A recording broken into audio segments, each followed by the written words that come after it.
A horrifying entity, unaware of his origins and nature of existence, targets hundreds of unknowing humans, killing them in appalling manners while collecting their remains as trophy. Hi folks, I'm R, your narrator, and welcome to I Live Under Your House. If you have any video or game suggestions, make sure to send them to me on my subreddit or Twitter. Keep in mind that this video will have spoilers, and with that in mind, let's begin.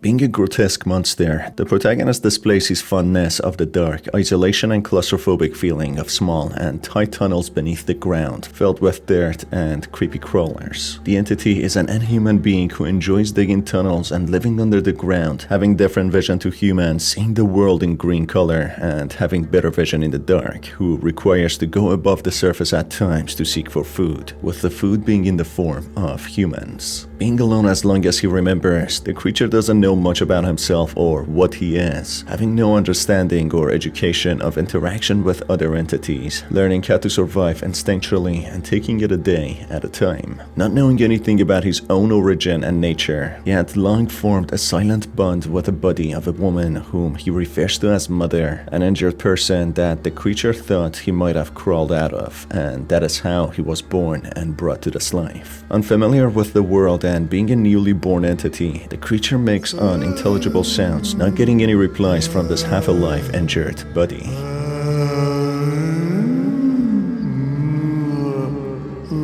As time passes and the entity grows hungry, it takes small bites of the body, believing this entity must have stayed there to offer him food. Noticing how each bite leaves scars and bruising, the entity takes smaller bites to keep the speechless body alive, but eventually due to blood loss, this person dies, slowly decomposing and becoming a skeleton, with the entity not understanding what's going on, yet waiting for her to somehow transform and become alive yet again, or produce offspring so the entity would have siblings, not to be alone. But the only thing that the entity notices is the person dying and leaving him completely isolated. As a newly born creature with no understanding of its environment and world, the entity gets ridiculed and laughed at by otherworldly creatures which are not clearly identified to be whether real or figment of the entity's imagination. Creatures that do not resemble any known species of animals whose main purpose seems to be tormenting the protagonist. The protagonist not knowing what these creatures are, and these creatures just appearing out of the blue at times. He refers to them as ghosts and evil spirits. Soon a loud and unbearable sound is heard, which the protagonist follows, reaching the entry hole to his tunnels, when he gets confronted by another horrifying spirit, which incites the protagonist to go out and investigate the source of the sound, and to also seek for food, something that the protagonist has always been doing, but something it doesn't like to do. As soon as the creature leaves its underground tunnels, he stumbles upon a house which he refers to as a metallic creature, not being familiar with its purpose, as after all, the creature's home is much different to what human dwellings look like. The scene of construction site is visible not far from where the creature emerges out of, displaying how it's happening directly over the creature's tunnels of residence, with a loud sound heard earlier being the result of construction taking place. Being enraged and hungry, the creature carefully crawls around, noticing two construction workers having a lunch break in an isolated room. Carefully observing them from a hole, the creature gets an irresistible urge of attacking one of them and consuming them, which he succumbs to in an instant, seeing the terror on the face of his victim before he opens his eyes and finds himself back in the tunnels. The monster finds himself in a room which is filled with a pile of skulls, which he explains to be the skulls of his victims, which he consumed over the years. He further explains his first victim was a drunk in a park who started hitting the curious creature with a stick when everything went blank, with the monster finding the skull of the drunk in his hole, just carefully staring at the skull for hours. In fact, this creature seems to have compassion and conscience, but due to the lack of any mentors, he gave in to his instincts, becoming such a violent killer. He simply was curious and didn't want to kill his first victim, wanting to understand the nature of life, but due to getting attacked and having debilitating hunger, later, he blacks out, going into a frenzy mode, killing the drunk and consuming its corpse. If only the creature had good upbringing with a mentor figure, he could have turned out much differently than continuing to follow the steps he took in his first kill.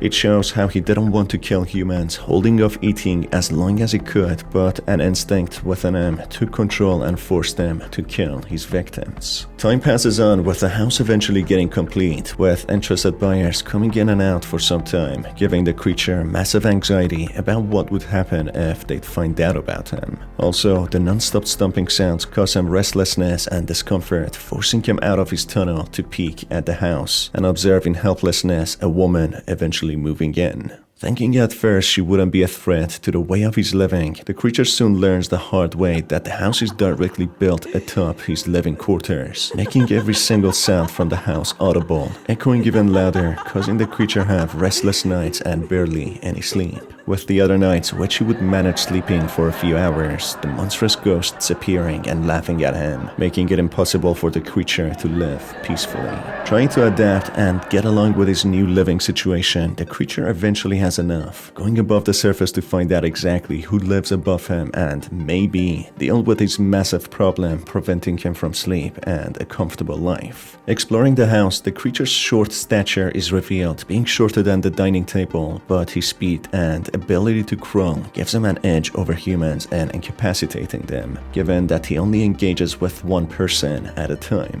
Soon the protagonist comes across a book lying on the floor, which reminds him of the first time he encountered books. This unveils the tragic tale of a child who by accident got close to the entry point of this creature's tunnels. The child was busy reading a book which intrigues a young protagonist who comes out of his hall, observing the child in awe. It takes the child some time to notice the creature, but as soon as he does, he starts screaming, which causes the protagonist to get uncomfortable and agitated, with his instinct taking control, making the protagonist black out, finding himself back in his tunnel, holding the little child's head. The creature in fact learned the language of the humans and the way of their lives through reading the books the little child had, further stealing more books from his future victims, teaching itself many things and getting familiar with items humans use and create, such as houses, clothes, boxes, and many more things. As the creature approaches the bedroom of the woman in the house, he starts feeling strange, with the same rush of energy and urge of killing not overtaking him, feeling reluctant to kill. The creature, not feeling right, crawls back into his tunnels, questioning itself to what's happening to him, even going so far as developing interests towards the sounds which echo down his tunnels, emitting from the house. This feeling of intrigue soon evolves into affection, leading to the protagonist wanting to state his existence by leaving his favorite skull at her house. As he breaks in, he doesn't see her anywhere, with his insecurity taking over, leaving the house as soon as possible so he wouldn't terrify the woman when their gazes meet. During this exploration, the creature finds multiple newspapers in the boxes with circles drawn on specific articles about mysterious murders where the heads of the victims were missing, clearly suggesting that the creature was the culprit as he likes to collect the skulls. As soon as the creature crawls back into his tunnels, the controlling and spiteful spirit appears, confronting the creature with his developed feelings for the woman, ridiculing the creature on how he's a grotesque monster who would surely make the woman sick to her stomach. Not wanting the spirit to get under his skin, the creature decides to go back up and introduce himself to the woman. Just as the creature enters the woman's room, he comes across a note addressed to someone called Mark, asking him to pick up some candles for what seems to be a ritual, while asking about someone. Just trying to make sense of the letter, the protagonist gets hit heavily from behind, hearing a man and a woman speak called Marie and Mark, throwing the creature into the basement, questioning if they should dismember it. Confused to what happened to him, just feeling excruciating pain, something he hasn't experienced before, the creature leaves the basement and the house, with the scene changing to him being in a surreal outdoors, where he faces his past, where he killed his previous various victims. Soon the entity comes across a ritualistic circle lined with salt, which makes it feel sleepy, lying down right there to recover. As soon as the entity reawakens, it observes being placed within the circle with Marie and Mark standing over him, talking on how the only way they can kill this entity is through performing a ritual, with no amount of physical damage being able to kill him completely.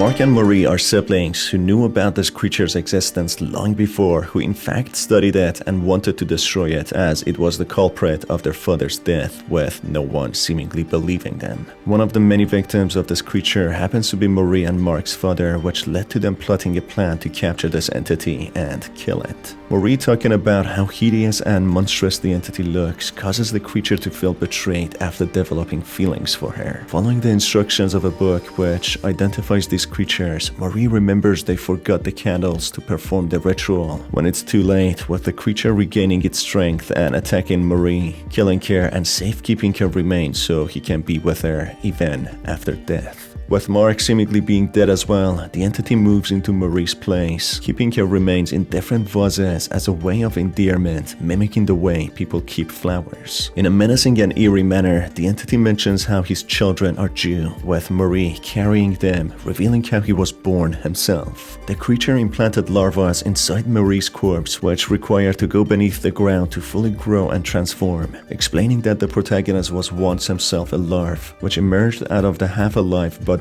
of the woman who was under the ground. Her body was used as a host to provide nutrition to the larva, which would transform into a cocoon and become the human-eating creature. Now, the protagonist is instinctually repeating the twisted cycle when these entities become attracted to a female human, targeting them and implanting their larvae in them, which would grow and become just like them. Strangely, the ghosts and vile spirits disappear after the entity reproduces, as if all these entities are destined to suffer and hear these ghosts as a way of guidance until they produce offsprings. In an alternate ending, the monster acts indifferent to killing Marie, adding her skull just like another to his large pile of collection. Ever since killing Marie and Mark, the ghosts never leave his side, laughing at him all the time, which slowly makes him lose his mind and become synonymous with them, laughing in harmony, feeling as if he is one of them. As his pile of skulls become too large, the creature looks for another hole to keep his skulls, abandoning his tunnels, which soon get discovered by authorities. Reading in the newspaper sometime later, he reads how people discover the body of his creator, who is covered in a cocoon, the remains of Marie and other victims. This of course becomes one of the most trending news articles, which shocks the public, looking for the entity relentlessly to put an end to him. Finally, in another ending, after killing Marie, the entity finds himself back in the tunnels, not understanding what happened, with no sign of Marie's remains anywhere to be seen. The ghosts which hunted him throughout the years finally stop, leaving him in peace, but that becomes even worse as the protagonist becomes truly alone and abandoned in the darkness. He slowly starts feeling a debilitating sensation of sleepiness kicking in, which makes the protagonist lie down, with the crust of a cocoon forming around him, being the end of his life. It appears as the protagonist failed to impregnate a human with its larvae. With the previous ending being Marie, it leads to the offsprings using his own body as the host to grow and be born. The entire story was very convoluted, playing through the perspective of a very confused, conscious, and intelligent creature who happens to be the protagonist. The protagonist's origin remains a mystery, but through the telltale signs, it's suggested to be a short creature that dwells under the ground and instinctually likes to consume human heads. It is monstrous looking and grotesque, having different field of vision, seeing the world in a nauseating green color tone. The entity is intelligent enough to learn through reading, self-teaching itself an entire language with no mentorship. It is very curious and even shows compassion and affection, and seems to feel remorse to some degree after going into an uncontrollable state of rage and killing its victims, who could possibly learn to control itself if only it had the right upbringing. The twisted and horrifying way it spreads is revealed towards the end, on being parasitic entities in their early life cycle, slowly becoming independent of their hosts and attacking many humans in order to survive, but they could also feed on other animals such as rats, deers, and more. One aspect which was left to speculation is the presence of ghosts which laugh at the creature and ridicule him. They suddenly disappear after Marie dies, apart from one occasion when the entity acts indifferent towards her and just collects her skull rather than impregnating her with larvae. My theory is that these ghosts could be the result of the demonic nature of the creature. As Marie and Mark wanted to kill the entity, they mentioned on how a specific ritual would only be able of doing that, with nothing else being able to kill it. They also called the ritual circle the Solomon Cell, which in a way has made it religious. Therefore, the origin of the entity might be of demonic nature, created to bring death and pain to people, which could explain the uncontrollable desire of the creature to kill people and his rage-fueled blackouts, specifically killing people. As soon as the creature fulfills its goals, reproducing, whether through impregnating Marie or being a host itself, the demonic ghosts inciting the creature to commit murder disappear, as they are finished with it. But if the creature acts indifferent and kills Marie just as another victim, the demonic ghosts keep appearing, tormenting and inciting the entity, which slowly drives him into madness, turning him into an instinctual killer. Therefore, the ghosts are seemingly demonic beings guiding and inciting this entity to become the ruthless killer they want him to be, and they specifically ridicule him when he develops feelings for Marie and compassion, trying to steer him away from kindness or the righteous path. Therefore, the ghosts disappear as soon as the entity has offsprings and reproduces, so more monstrous creatures like itself could spread and kill more people. But in the occasion of him not doing that, the entities incite him further to fully make him a killing machine. Marie and Mark, on the other hand, seem to have investigated and studied this creature, evident from the newspaper articles collected and the death of the parents being from this creature. Maybe Marie and Mark bought this house to bait the creature and kill it, but of course they end up failing and dying. And that's it for this video, folks. What are your thoughts and theories about it? Let me know in the comment section below. If you enjoyed this video, make sure to stay tuned for more by hitting on the subscribe button and the notification bell. It's been your host Star, and I will see you on the next one. Take care.